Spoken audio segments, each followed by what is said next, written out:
Muy bien, mi nombre es Jorge Ramírez y vamos a exponer acerca de un tema ya recurrente en el curso, que es el asunto de la economía global, ¿sí? O el capitalismo financiero.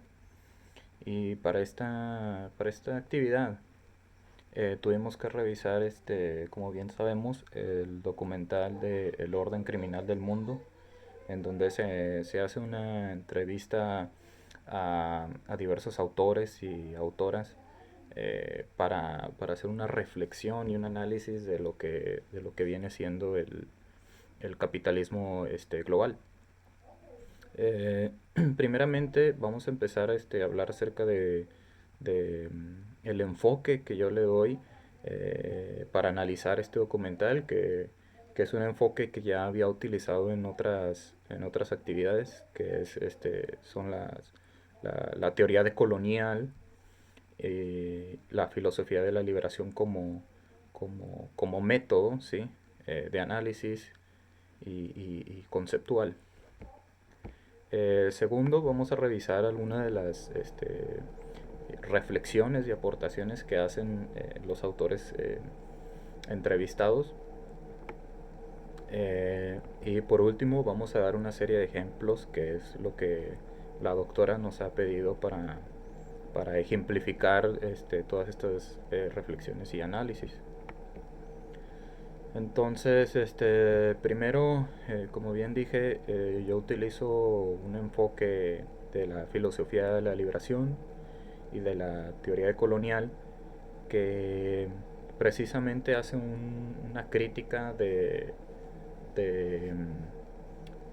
de la epistemología y no solo de la ciencia contemporánea, sino de una epistemología moderna que ya vamos a ver es parte de una herencia de la ciencia actual y de la economía política actual. Eh, Obviamente hay que decir que nosotros revisamos una bibliografía también que es eh, el máximo representante de la teoría colonial de la filosofía de la liberación, que es Enrique Dussel, y que son los textos más representativos sobre su metodología, que es Introducción a la filosofía de la liberación y el texto del método para la filosofía de la liberación. Bien, entonces ya para entrar al tema del documental, es importante para mí eh, una serie de reflexiones que hacen dos autores principales, que son Jan Ziegler y Eduardo Galeano. En el caso de John Ziegler me llamó mucho la atención eh, que llama al orden geoeconómico, geopolítico, como el orden, cito, del planeta eh, mortífero.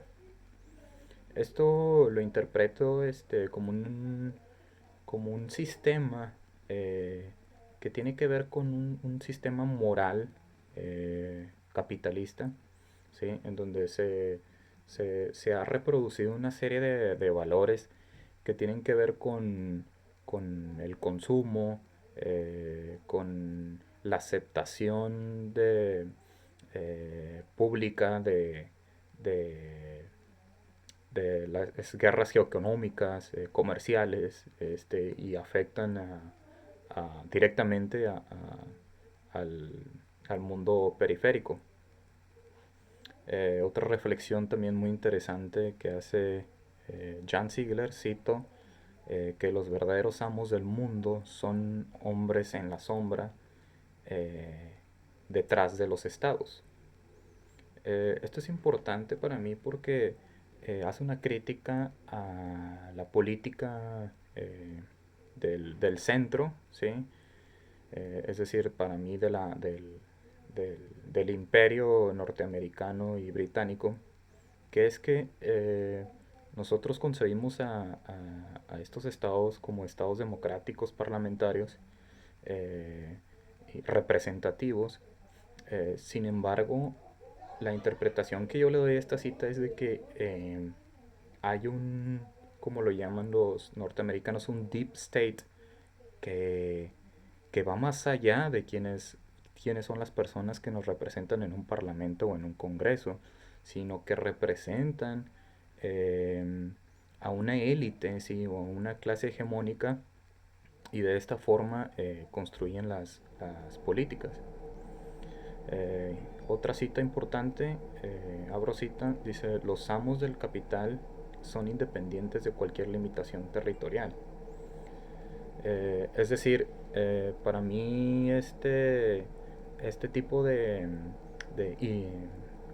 limitaciones que tienen es como una luz verde para controlar el comercio, los bancos, ya sean nacionales o internacionales, estados, ejércitos, inteligencia militar, los medios de comunicación masiva, entretenimiento, etcétera. Y eso es una crítica importante porque hace una crítica al sistema y no solamente a un país en específico, sino esto es sistemático, y ese sistema opera de una forma eh, eh, orgánica, ¿sí? Y, y no afecta solamente a los países de la periferia, sino también a otros distintos bloques, y que ya vamos a hablar de ello, que es por ejemplo a,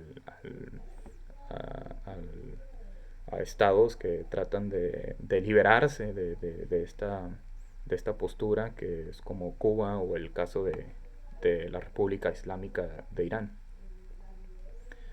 Eh, Otro autor, como ya hemos dicho, que me parece muy interesante, es el escritor uruguayo Eduardo Galeano, en donde él hace una crítica ética del sistema capitalista financiero, ¿sí? Eh, en donde, abro cita, dice: nosotros tenemos el derecho a aceptar lo que otros deciden por nosotros. Y aquí yo hago una pregunta, o sea, ¿quiénes son los otros? ¿A quién se refiere Eduardo Galeano como los que nos imponen ciertas políticas? Eh, y yo lo interpreto como la hegemonía que tiene el gobierno mundial eh, occidental. También llama a ese grupo hegemón como el asesino serial. Abrosita dice: no se puede meter preso a este asesino serial porque ese asesino serial es precisamente el sistema, ¿sí? Universal del poder, económico, político y militar.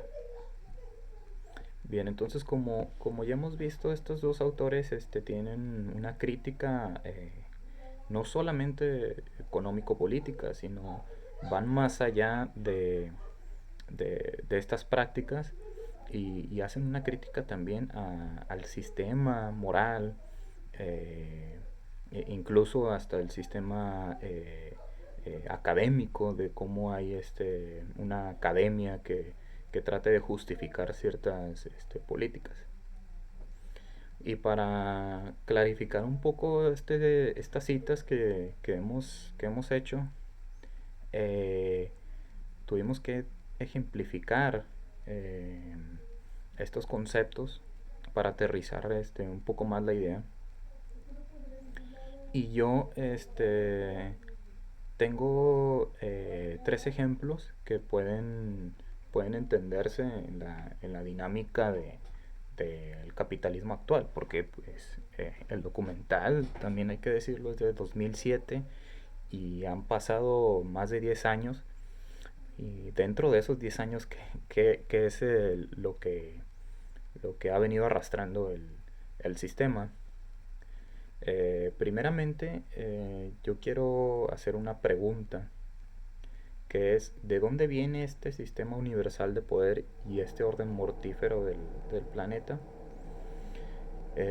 Bueno, para responder a esto recurro otra vez al enfoque que ya había dicho, que utilicé como una herramienta metodológica, que es la filosofía de la liberación. Y nos explica el autor que retomo, que es Enrique Dussel, que la, la modernidad comienza y tiene origen a partir de 1492, que es el comienzo de la colonización en América, porque él llama que es cuando se da el comienzo de la conquista y la aniquilación del otro, ¿sí? O el no ser.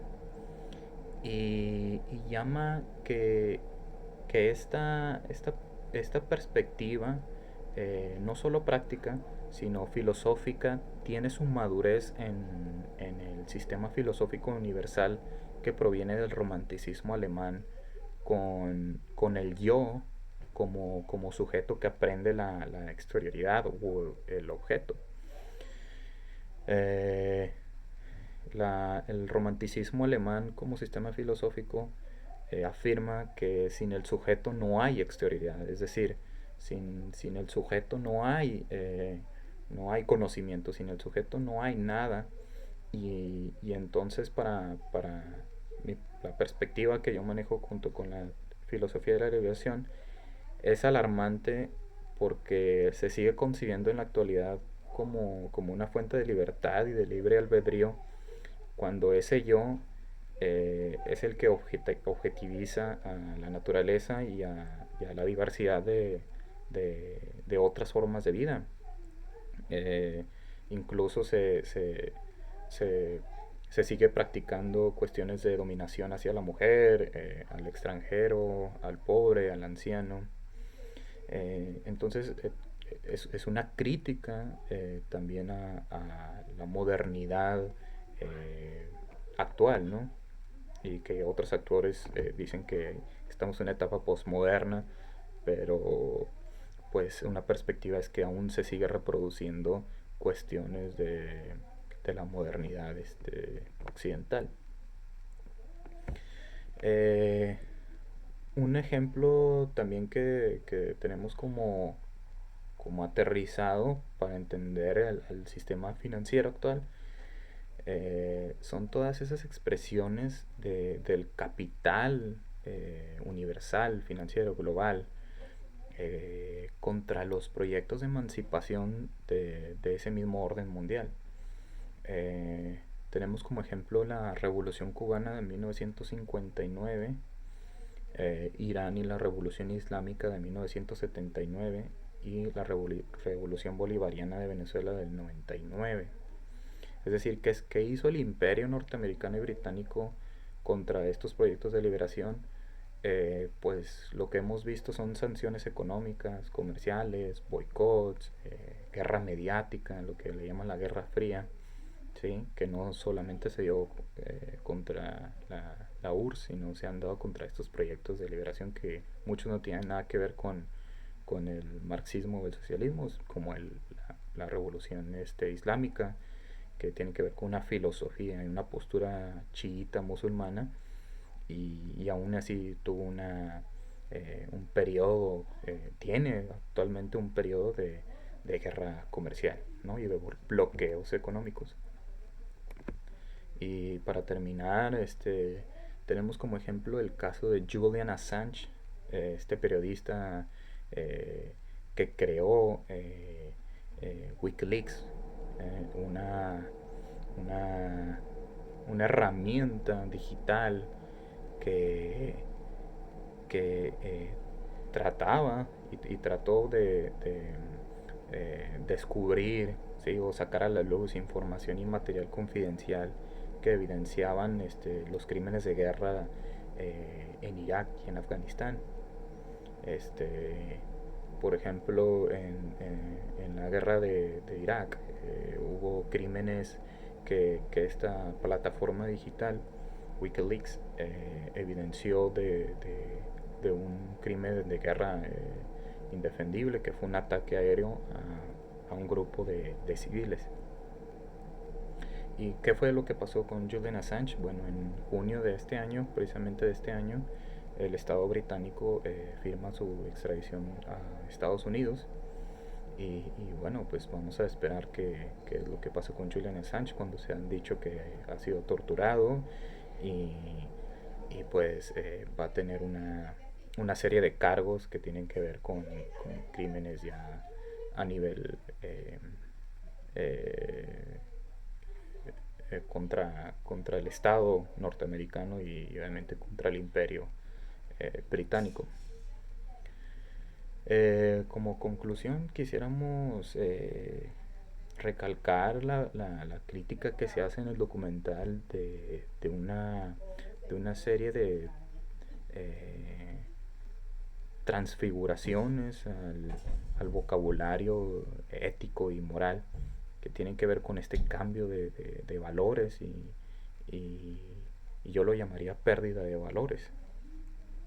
Entonces, es crítico porque yo he visto que gran parte de la ciencia y de otras áreas de la civilización como la estética y el arte no hacen más que reproducir el paradigma del capitalismo y ya vemos que hay una crítica seria por el hecho de aniquilar y, y de, de ser contradictorio contra, valga la expresión, contra otros sistemas y formas de vida. Y bueno, pues esa sería mi aportación.